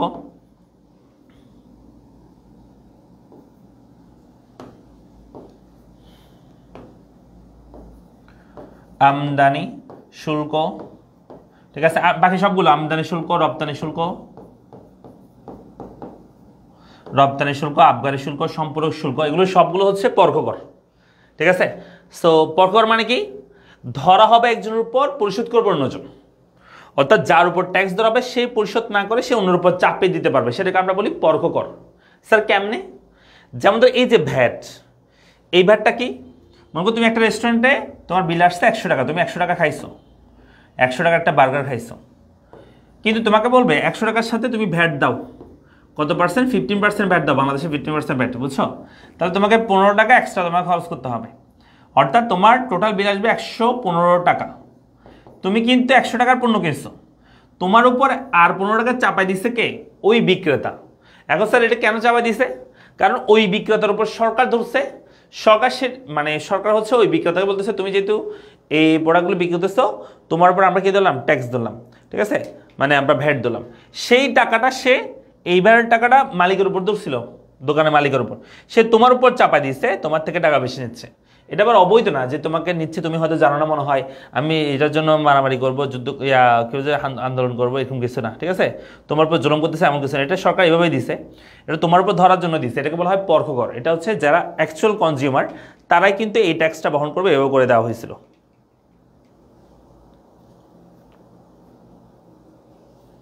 আচ্ছা শোনো, অনেকে বলতেছে স্যার এগুলো কি? দেখো, আয়কর মানে হচ্ছে ইনকামের উপর যে কর দেওয়া হয় সেটা, সম্পত্তি কর মানে হচ্ছে সম্পত্তির উপর কর দেওয়া হয় যেটা, ভূমি কর মানে হচ্ছে ভূমির উপর, তোমার যে ভূমি আছে সেটার উপর, উপহার কর মানে হচ্ছে তুমি যদি কাউকে 20,000 টাকার উপর উপহার দাও, ফ্যামিলির বাইরে কোনো মানুষকে, কিছু মানুষকে দেওয়া যাবে, এর বাইরে যদি কাউকে দাও তাহলে সেটার জন্য যে ট্যাক্স দেওয়া হয় সেটাকে আমরা উপহার কর বলি। তারপর হচ্ছে পরোক্ষ কর মানে হচ্ছে ভ্যাট, ভ্যাট মানে হচ্ছে ভ্যালু অ্যাডেড ট্যাক্স বা মূল্য সংযোজন কর। আমরা যে কোনো দ্রব্যের জন্য মূল্য সংযোজন কর দিয়ে থাকি। দ্রব্য আমদানি করতে যখন শুল্ক দেওয়া হয়, শুল্ক দিতে হয়, তখন সেটাকে বলে আমদানি শুল্ক। রপ্তানি শুল্ক মানে হচ্ছে দ্রব্য যখন রপ্তানি করবো কোনো একটা দ্রব্য তখন যে শুল্ক দিতে হয় সেটা। আবগারি শুল্ক মানে হচ্ছে দেশের অভ্যন্তরে, দেশের অভ্যন্তরে কোনো একটা দ্রব্য উৎপাদন হলে সেজন্য যে শুল্ক হয় সেটাকে আবগারি শুল্ক বলে। আর রপ্তানি সম্পূরক শুল্ক মানে হচ্ছে কিছু কিছু দ্রব্য থাকবে যেগুলো, যে দ্রব্যগুলোর উপর এক্সট্রা করে সুদ আরোপ করতে হয়, যেমন ধর নেশা জাতীয় দ্রব্য, সিগারেট, ঠিক আছে। তো এমনি তো শুল্ক আছে, ওটার উপর এক্সট্রা কিছু শুল্ক অ্যাড করা হয়, সেগুলোকে আমরা সম্পূরক শুল্ক বলে থাকি।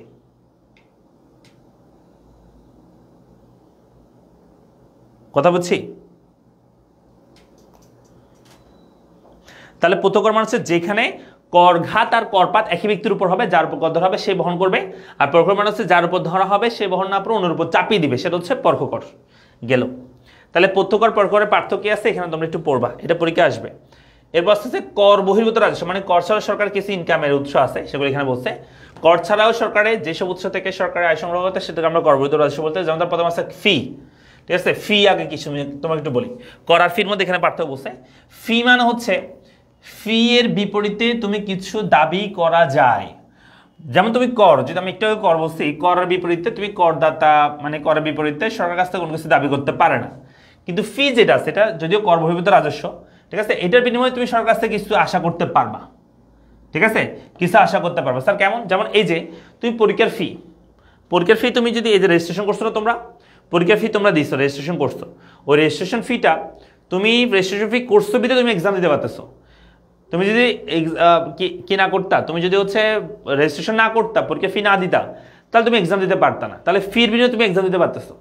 মনে করো যে গাড়ির ড্রাইভিং লাইসেন্স ফি, তো যে ড্রাইভিং লাইসেন্স বানাবে তাকে ফি দিতে হবে, বুঝা গেছে? তাহলে ফির বিনিময়ে তুমি কোনো কিছু আশা করতে পারবা, কিন্তু করের বিনিময়ে তুমি কোনো কিছু আশা করতে পারবে না।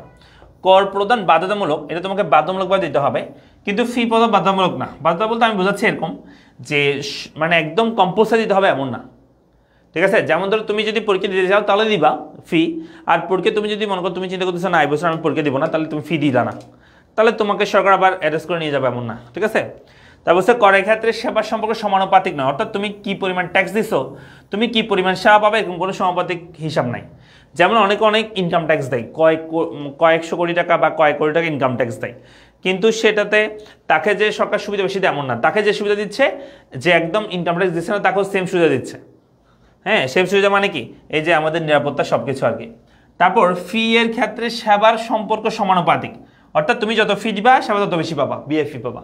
তুমি যদি ভিআইপি টিকিট কিনো তাহলে তুমি সেবা বেশি পাবা, ঠিক আছে? যেমন ধরো তুমি পাসপোর্ট মনে করো, পাসপোর্টের ক্ষেত্রে দেখা যায় যে তুমি যদি বেশি আর্লি চাও পাসপোর্ট, তাহলে তোমাকে ফি বেশি দিতে হবে। আর যদি তুমি চাও যে না আমি রেগুলার সময় নিব, তাহলে তোমাকে ফি কম দিলে হবে। তাহলে যত বেশি তুমি ট্যাক্স দিবা, ফি দিবা, তত বেশি তুমি সুবিধা পাবা, সুবিধা পাবা। কর বলছে আইনগত দিক থেকে বৈধ, মানে কর হচ্ছে আইনগত দিক থেকে এটা একটা বৈধ, এটা একটা আইনগত ভিত্তি আছে, এটা একটা কি আছে যে কোর্টে পাস হয়, ঠিক আছে, মানে পার্লামেন্টে। ফি হচ্ছে আইনগত দিক থেকে অবৈধ, অবৈধ মানে বোঝাচ্ছে এটা কোনো আইনগত ভিত্তি না বোঝাচ্ছে, অবৈধ মানে এটা নেওয়া যাবে না এরকম বোঝাচ্ছে না, বুঝছো? ওকে, এরপর আস্তে আয়কর এবং পণ্য কর, শুল্ক, এগুলো হচ্ছে প্রত্যকর কর, আর ফি হচ্ছে court fee, registration fee, licence fee, এগুলো। এই এরপর আস্তে সরকারি ঋণ। সরকারি ঋণের আসলে দুইটা উৎস আছে, একটা হচ্ছে অভ্যন্তরীণ উৎস, একটা হচ্ছে বৈদেশিক উৎস। সরকারি ঋণ নেওয়ার জন্য অভ্যন্তরীণ উৎসগুলো কি, কেন্দ্রীয় ব্যাংক থেকে, বাণিজ্যিক ব্যাংক থেকে, ও আর্থিক প্রতিষ্ঠান। আর্থিক প্রতিষ্ঠান মানে হচ্ছে যেমন ধর বিশ্ববিদ্যালয়গুলো, হ্যাঁ, বা যে কোনো একটা প্রতিষ্ঠান থেকে। ও আর্থিক মানে কি, যারা অর্থ নিয়ে কাজ করে না, যেমন ধরো ব্যাংক, বাণিজ্যিক ব্যাংক, কেন্দ্রীয় ব্যাংকগুলো হচ্ছে অর্থ নিয়ে কাজ করে, কোনো একটা বিনিয়োগ ব্যাংক, সেগুলো। কিন্তু আর্থিক প্রতিষ্ঠান মানে হচ্ছে যেমন ধর চট্টগ্রাম বিশ্ববিদ্যালয়ে মনে করো ফান্ডের মধ্যে অনেক টাকা জমা আছে, সেটা কিন্তু চাইলে সরকার ঋণ হিসেবে নিতে পারে, বুঝছো? এটা বলা হয় আর্থিক প্রতিষ্ঠান থেকে ঋণ নেওয়া, কোনো ব্যক্তি থেকে ঋণ নিতে পারে। আর বৈদেশিক উৎস সেম, বিদেশে কোনো সরকার থেকে নিতে পারে, বিদেশি কোনো সংস্থা থেকে নিতে পারে, যেমন হচ্ছে IMF এর মতো এরকম। বেসরকারি সরকারি কোম্পানি থেকে নিতে পারে, বিদেশি বেসরকারি কোম্পানি থেকে, আন্তর্জাতিক আর্থিক প্রতিষ্ঠান, ঠিক আছে, IMF এর মতো যে সংস্থাগুলো আছে সেগুলো থেকে নিতে পারে। এই তারপর হচ্ছে অভ্যন্তরীণ ঋণ কি, বৈদেশিক ঋণ কি, এগুলো তো অভ্যন্তরীণ হচ্ছে দেশের অভ্যন্তর থেকে নেওয়া, আর বৈদেশিক মানে হচ্ছে দেশের বাইরে কোনো একটা ব্যক্তি, প্রতিষ্ঠান বা সরকার থেকে নেওয়া। এরপর অভ্যন্তরীণ বৈদেশিকের মধ্যে পার্থক্য একটু পড়ে দেখবা। সরকারি উদ্দেশ্য, সরকারি ঋণ আমরা কেন নিয়ে থাকি? আমাদের আর্থসামাজিক উন্নয়ন, জরুরি অবস্থা মোকাবেলার জন্য, ঘাটতি বাজেট অর্থায়নের জন্য, সঞ্চয় এবং বিনিয়োগ বৃদ্ধির জন্য, অর্থনৈতিক স্থিতিশীলতা অর্জনের জন্য, ঠিক আছে, অর্থনৈতিক স্থিতিশীলতা অর্জনের জন্য। এগুলো সবগুলো হচ্ছে আমাদের সরকারি ঋণের উৎস। কেন আমরা সরকারি ঋণের উদ্দেশ্য, কেন আমরা সরকারি ঋণ নিয়ে থাকি? এখানে বলছে সরকারি ঋণ কি বারহীন কিনা? না, বারহীন না। সরকারি ঋণ একটা ভার আছে। সরকারি যখন ঋণ নেয় তখন হচ্ছে একজনের কাছ থেকে অন্যজনের কাছে আমরা টাকাটা ট্রান্সফার করি। সরকার ঋণ নেয় জনগণের কাছ থেকে, যদি ঋণ নেয় আর কি, তখন জনগণের টাকা কমে যায়, সরকারের টাকা বেড়ে যায়, ঠিক আছে? তবে এটা একটা ভারের চেঞ্জ হয়, ঠিক আছে, একটু পড়বা। এরপর আসছে বৈদেশিক ঋণের ক্ষেত্রে দুইটি নীতি অবস্থা বিদ্যমান, কোমল শর্তযুক্ত, কঠিন শর্তযুক্ত। একটু আগে বলছিলাম আমরা বৈদেশিক যে সাহায্য কথা বলছিলাম, এটাও সেম, বৈদেশিক ঋণটাও বৈদেশিক সাহায্যের মতোই। হ্যাঁ, ঋণটা তো এখানে কোমল শর্ত দিতে পারে আমাদেরকে, কঠিন শর্ত দিতে পারে। আমাদের যে ঋণ দিবে বৈদেশিক ঋণ দিবে সেটার ক্ষেত্রে আমরা কোমল শর্ত হলে নিব, কঠিন শর্ত হলে নিব না আর কি, এরকম। তা বলছে বাণিজ্যিক আয়। বাণিজ্যিক আয় মানে হচ্ছে সরকার অনেক ধরনের ব্যবসা করে থাকে, যেমন সরকারের যে রেল, সেখান থেকে সরকার ইনকাম হয়, ঠিক আছে। এমসিকিউ স্থল ক্লাস আজকে সন্ধ্যা 7:30 হবে, ঠিক আছে। তো কি বলছি, বাণিজ্যিক আয় মানে হচ্ছে সরকার বাণিজ্য করে বিভিন্ন ধরনের আয় পায়, সেটাকে আমরা বলি বাণিজ্যিক আয়। যেমন ধর সরকার ব্যবসা করে থাকে, যেমন ধর বাংলাদেশ রেল, এরকম তেল, এগুলো বিক্রি করে থাকে। বিবিধ মানে হচ্ছে এছাড়াও সরকার আরও কিছু ইনকামের উৎস আছে, যেমন ধর নোট ছাপানো, টাকা ছাপানো, একটু আগে বলছি, জরিমানা করা, কাউকে বাজেয়াপ্ত করা, যেমন ধর বিল্ডিং, গাড়ি, বাড়ি, ঠিক আছে, এগুলো। স্বেচ্ছামূলক দান, কেউ যদি দান করে থাকে, ক্ষতিপূরণ, কত কাছ থেকে ক্ষতিপূরণ পেলে বিদেশি সাহায্য বা অনুদান, এগুলো সরকার, সবগুলো সরকারি আয়। এখন আমরা দেখব সরকারি আয়ের উৎসসমূহ। হ্যাঁ, সরকারের যে ইনকামগুলো হবে সেগুলো আমরা কার মাধ্যমে, কোন সংস্থার মাধ্যমে আমরা সংগ্রহ করে থাকি। তিনটা আছে এখানে, একটা হচ্ছে এনবিআর নিয়ন্ত্রিত কর রাজস্ব, এনবিআর বর্ধিত কর রাজস্ব, কর ব্যতীত প্রাপ্তি, ঠিক আছে। আমরা এই তিনটা জিনিস একটু দেখবো, মানে এনবিআর নিয়ন্ত্রিত কর রাজস্বগুলো কি, এনবিআর বর্ধিত কর রাজস্ব কি, কর ব্যতীত প্রাপ্তিগুলো কি, এটা সবচেয়ে গুরুত্বপূর্ণ, ঠিক আছে। তাহলে এনবিআর নিয়ন্ত্রিত কর রাজস্ব মানে হচ্ছে যেগুলো national board of revenue, NBR মানে কি, ন্যাশনাল বোর্ড অফ রেভিনিউ, জাতীয় রাজস্ব বোর্ড বলা হয়। জাতীয় রাজস্ব বোর্ড কর্তৃক নিয়ন্ত্রিত কর রাজস্ব হচ্ছে যেমন আয়কর, মূল্যসংযোজন কর, আমদানি শুল্ক, রপ্তানি শুল্ক, আবগারি শুল্ক, সম্পর্ক শুল্ক, অন্যান্য শুল্ক, এগুলো সবগুলো হচ্ছে এনবিআর সংগ্রহ করে থাকে। NBR, national board of revenue, এই সবগুলো খাত থেকে ইনকাম করে থাকে। তাহলে এনবিআর নিয়ন্ত্রিত কর রাজস্বগুলো কি বলো, আয়কর, হ্যাঁ, ইনকাম ট্যাক্স, মূল্যসংযোজন কর, যেটাকে আমরা ভ্যাট বলি, মূল্যসংযোজন কর, ভ্যাট, মূসক, হ্যাঁ, এগুলো সবগুলো হচ্ছে সেম জিনিস, ঠিক আছে। সরি,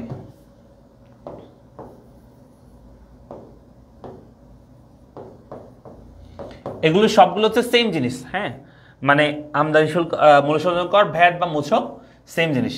তারপর হচ্ছে আমদানি শুল্ক, মানে দ্রব্য আমদানির জন্য যে শুল্ক দেওয়া হয়। রপ্তানি শুল্ক মানে দ্রব্য রপ্তানির জন্য যে শুল্ক দেওয়া হয় সেটা। আবগারি শুল্ক মানে হচ্ছে দেশের অভ্যন্তরে কোনো একটা পণ্য উৎপাদন হলে সেটার জন্য যে শুল্ক দিতে হয় সেটা। সম্পর্ক শুল্ক মানে হচ্ছে কিছু দ্রব্য থাকবে যে দ্রব্যগুলোর উপর এক্সট্রা শুল্ক ধার্য করতে হয়, সেগুলোকে আমরা সম্পর্ক শুল্ক বলি। অন্যান্য কর আবশ্যক এছাড়াও যে ট্যাক্সগুলো আছে এগুলো সবগুলো কর এনবিআর নিয়ন্ত্রিত কর রাজস্ব, একদম মুখস্থ করে ফেলবা কোনগুলো এনবিআর নিয়ন্ত্রিত কর রাজস্ব, ঠিক আছে, এটা মুখস্থ করবা। এনবিআর বহির্ভূত কর রাজস্ব কোনগুলো সেগুলো মুখস্থ করবা, হ্যাঁ। এনবিআর বহির্ভূত কর রাজস্ব হচ্ছে মাদক শুল্ক, যানবাহন শুল্ক, ভূমি রাজস্ব, নন জুডিশিয়াল স্ট্যাম্প, ওই যে যেগুলো দলিল আছে, এগুলো দিয়ে আমরা জিনিস মানে স্ট্যাম্প করে থাকি, মানুষের সাথে দলিল করে থাকে স্ট্যাম্পগুলো, বিদ্যুৎ শুল্ক, এগুলো সবগুলো হচ্ছে এনবিআর বহির্ভূত কর রাজস্ব। আর কর ব্যতীত যে প্রাপ্তি, এগুলো হচ্ছে বা এগুলো দেখো, এই দুটো মুখস্থ করতে পারলে হবে। এনবিআর নিয়ন্ত্রিত কর রাজস্বগুলো কি, এনবিআর বহির্ভূত কর রাজস্বগুলো কি, এগুলো যদি মুখস্থ করতে পারো, এর বাকি যেগুলো থাকবে সবগুলো হচ্ছে কর ব্যতীত প্রাপ্তি।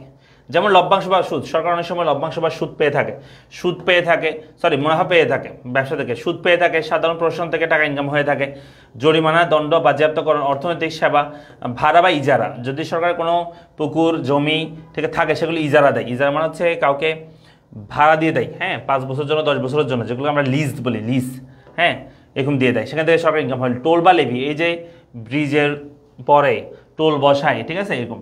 তারপর হচ্ছে বাণিজ্যিক আয়, অবাণিজ্যিক বিক্রয় মানে আমি তোমাদের একটু বোঝার বলি। বাণিজ্যিক বিক্রয় হচ্ছে, মনে করো সরকার তেল বিক্রি করে, এই তেল থেকে সরকার ইনকাম হয়েছে, আয় হয়েছে, সেটা হবে বাণিজ্যিক বিক্রয়। আর অবাণিজ্যিক বিক্রয় কি, তেলের মনে করো পুরাতন ড্রাম কিছু থেকে গেছে, নষ্ট হয়ে গেছে আর কি, সেগুলো আর ব্যবহার করা যাবে না, সেটা যদি আমরা এখন কি করে দিই, সেটা যদি তোমার বিক্রি করে দেওয়া হয়, তেলের ড্রামগুলো মানে ওই যে স্ক্রাপ, তাহলে সেটা কি হবে, অবাণিজ্যিক বিক্রি হবে। তো তেল বিক্রি করাটা হচ্ছে বাণিজ্যিক বিক্রয়, আর তেলের ড্রামগুলো বিক্রি করা হচ্ছে অবাণিজ্যিক বিক্রয়। ডাক বিভাগ থেকে সরকার ইনকাম হয়, তার টেলিফোন থেকে, রেজিস্ট্রেশন থেকে, তারপর হচ্ছে বন থেকে প্রতিরক্ষা বাবদ হচ্ছে অনেক সময় বাইরের দেশে বিভিন্ন কি যায়, যে মিশনে যায়, তখন সরকার ইনকাম করে থাকে এগুলো।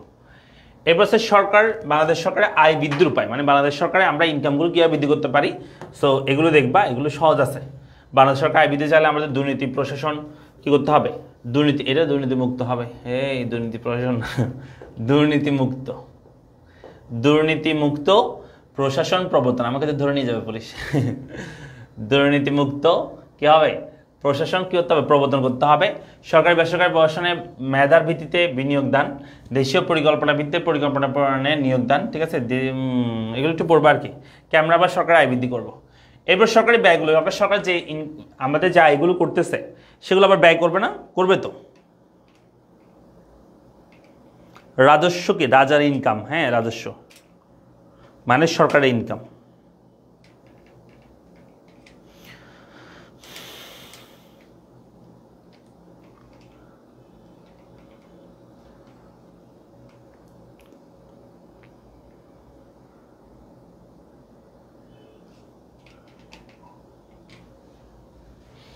ওকে, এগুলো সরকারি যদি ব্যয় বলি, সরকারি ব্যয় বলতে সরকার আমাদের যে সরকার দৈনন্দিন কার্যক্রম পরিচালনা বা অন্যান্য গুরুত্বপূর্ণ কর্মসূচি বাস্তবায়নের জন্য যে ব্যয় করে থাকে সেগুলোকে আমরা সরকারি ব্যয় বলে থাকি। এই সরকারি ব্যয়কে আমরা দুই ধরনের ব্যয় লক্ষ্য করা যায়, আমরা দেখতে পাই। একটা হচ্ছে কেন্দ্রীয় ব্যয় আর হচ্ছে স্থানীয় ব্যয়। স্থানীয় ব্যয়টা হচ্ছে ওই যে তোমরা মেম্বার চেয়ারম্যান, হ্যাঁ এমপি থেকে মেম্বার চেয়ারম্যান হয়ে যে ব্যয়টা হয় একটা এলাকা কেন্দ্রিক, এলাকা ভিত্তিক হয় ব্যয়টা। হ্যাঁ, প্রত্যেকটা এলাকার জন্য আলাদা আলাদা মানুষ থাকে, প্রতিনিধি থাকে, তাদেরকে বরাদ্দ দেওয়া হয় আপনার এলাকার উন্নয়নের জন্য, রাস্তাঘাট উন্নয়ন, সেতু উন্নয়ন, এগুলো এটাকে বলা হয় স্থানীয় সরকারের ব্যয়। আবার কিছু ব্যয় যেগুলো কেন্দ্রীয় সরকারের ব্যয়, যেমন এই যে বড় হাইওয়ে হচ্ছে, বড় রাস্তা হচ্ছে, রেল রাস্তা হচ্ছে, অথবা পদ্মা সেতু হচ্ছে, অথবা প্রতিরক্ষা খাতে, স্বাস্থ্য খাতে ব্যয় করতেছে, এগুলো সবগুলো হচ্ছে কেন্দ্রীয় সরকারের ব্যয়। এগুলো সরাসরি কেন্দ্রীয়ভাবে ব্যয় হয়। আর স্থানীয় সরকারের ব্যয়টা হচ্ছে প্রতিনিধির মাধ্যমে কি হয়ে থাকে, নির্দিষ্ট এলাকার উন্নয়নের জন্য কাজ হয়, এটাকে আমরা স্থানীয় সরকারের বা স্থানীয় ব্যয় বলে থাকি। আর বলছে সরকারি কার্যক্রম মানে সরকারের যে কার্যাবলী সাধারণভাবে কয়েকটি ভাগে ভাগ করা যায়। যেমন এই যে সরকারের কার্যাবলীগুলো আছে কয়েকটা ভাগে আমরা ভাগ করতে পারি। উন্নয়নমূলক, শান্তিমূলক, বিচার সংক্রান্ত, শিক্ষা, স্বাস্থ্য এবং বিবিধ, এগুলো আছে। এটা এই যে স্থানীয় সরকারের ব্যয়গুলো বলতেছে, বুঝছো? তারপর আবার এগুলো এক্সাম্পল সহ বলছে। স্থানীয় সরকারে যেসব খাতে ব্যয় করে সেগুলো একদম এক্সাম্পল সহ এখানে লিখে দিচ্ছে, কেউ কোন খাতে ব্যয় করে স্থানীয় সরকার। তারপর কেন্দ্রীয় সরকারকে, স্থানীয় সরকারকে লিখে দিচ্ছে, এগুলো একটু পড়বা। সরকারি ব্যয়ের উদ্দেশ্যগুলো, সরকার কেন আমরা ব্যয় করে থাকি, সরকার কেন ব্যয় করে থাকে আমাদের জন্য। হ্যাঁ, আমাদের মূলত একটা দেশের সরকার আমাদের যে মৌলিক চাহিদাগুলো আছে সেগুলো পূরণের জন্য আমাদের জন্য ব্যয় করে থাকে। রাষ্ট্রীয় দিন নিরাপত্তা, হ্যাঁ রাষ্ট্রের যে নিরাপত্তা, রাষ্ট্রীয় হবে।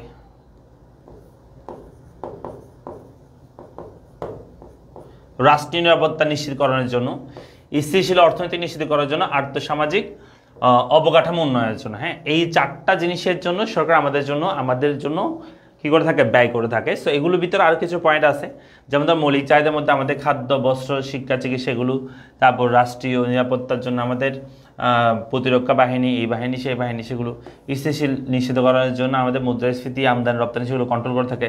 আর্থসামাজিক উন্নয়ন গঠনের জন্য তোমাদের যোগাযোগ ব্যবস্থা, হ্যাঁ তারপর হচ্ছে সেতু, তারপর হচ্ছে এগুলো সবগুলো উন্নয়ন করে থাকে, এগুলো একটু ব্যাখ্যা করতে হবে। হ্যাঁ, এবার হচ্ছে সরকারি ব্যয়ের খাত, আরও দুটো এখানে ব্যয়ের খাত বলছে, একটা হচ্ছে রাজস্ব বা অনুৎপাদনশীল, আর হচ্ছে উন্নয়ন ব্যয় বা মূলধনী ব্যয়।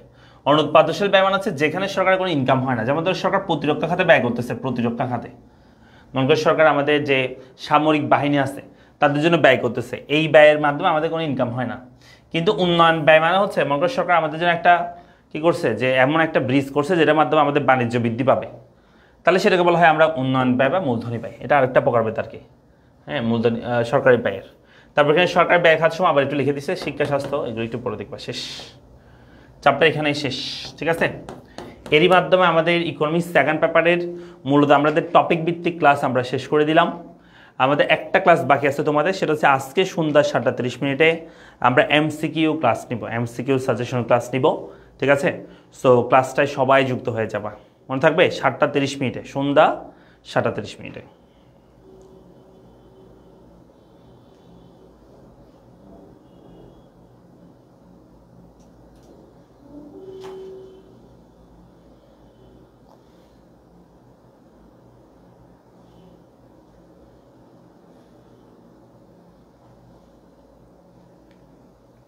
ভাই পিডিএফের সাথে কি বই পড়বে? হ্যাঁ অবশ্যই পড়বে, এখানে তো আমি সব শর্টকাটে দিছি, এগুলো তো একদম শর্টকাটে দিছি। এগুলো তুমি কি লিখতে পারবা? এই যে এখানে যে পয়েন্টগুলো লিখছে এগুলো তুমি কি লিখতে পারবা?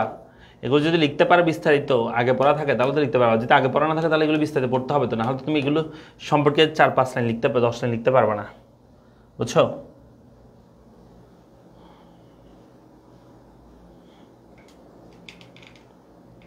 সিকিউ কোত্থেকে আসবে বলে দিলাম, চ্যাপ্টারের শুরু থেকে তো বলে দিছি সিকিউ কোত্থেকে আসবে। এই যেখানে সিকিউ আসবে এই চ্যাপ্টারের শুরুতে বলে দিছি, এই যে জ্ঞানমূলক প্রশ্ন, অনুধাবন প্রশ্ন লিখে দিছি, সিকিউ কোত্থেকে আসবে সেটা বলে দিছি। এই দেখো এখান থেকে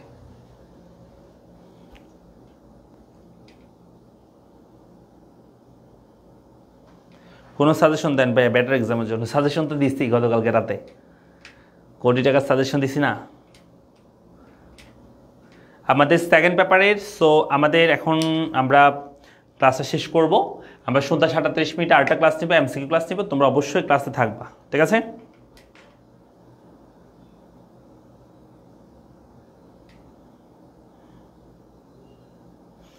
ছাব্বিশে ইকোনমিক্স কোর্স অলরেডি চলতেছে। এসএসসি 26-এর আমাদের অনলি ইকোনমিক্স কোর্স চলতেছে, এবং হচ্ছে যারা 26-এর আছে আমাদের কিন্তু অল সাবজেক্ট গোল্ডেন ব্যাচ চলতেছে, এবং হচ্ছে ইকোনমিক্সের জন্য T20 ব্যাচ চলতেছে, সরি 0D হিরো ব্যাচ চলতেছে। সো যারা ভর্তি হতে চাও 26-এ দ্রুত ভর্তি হয়ে যাবে। আর আমাদের অফলাইন ক্লাসও কিন্তু চলমান আছে, পড়ালেখার চকবাজার অফলাইন ব্রাঞ্চের ক্লাস কিন্তু চলতেছে। সো যারা যারা ফ্রি ক্লাস করতে চাচ্ছ চলে আসবা পড়ালেখার অফিসে, লোকমান টাওয়ারের 4 তলায়, ঠিক আছে? এটা হচ্ছে লোকমান টাওয়ার, হচ্ছে লালচাঁদ রোড, অর্থাৎ থানা রোড যেটা আছে গোলজার মোড় থেকে থানা রোড, এটাতেই হচ্ছে তোমার লোকমান টাওয়ারের 4 তলায়।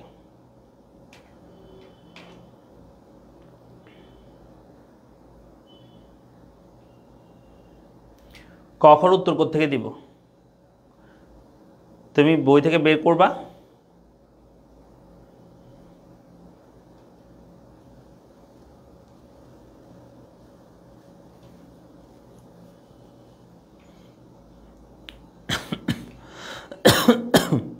চারটা কোয়েশ্চেন করলে, চারটা চ্যাপ্টার পড়লে হবে না, হ্যাঁ? মিনিমাম 5টা চ্যাপ্টার করবা, একটা স্কিপ করতে পারো তোমার ইচ্ছে অনুযায়ী আবিদ, কিন্তু 5টা মিনিমাম পড়তে হবে, নাহলে প্লাস তুমি আশা করতে পারবে না। সেম বলছে স্যার আমাদের জন্য দোয়া করবেন, অবশ্যই দোয়া থাকবে। মেহনাজ আছে, ধন্যবাদ স্যার, ক্লাসটা অনেক উপকারী ছিল, থ্যাংক ইউ স্যার। আমরা ক্লাসটা শেষ করছি, ঠিক আছে? আমরা পরবর্তী আমরা ক্লাস সন্ধ্যা 7:30 আমরা ক্লাস নিব, ঠিক আছে? আমাদের এমসিকিউর উপর ক্লাস হবে আজকে সন্ধ্যা 7:30। থ্যাংক ইউ সবাইকে, আসসালামু আলাইকুম।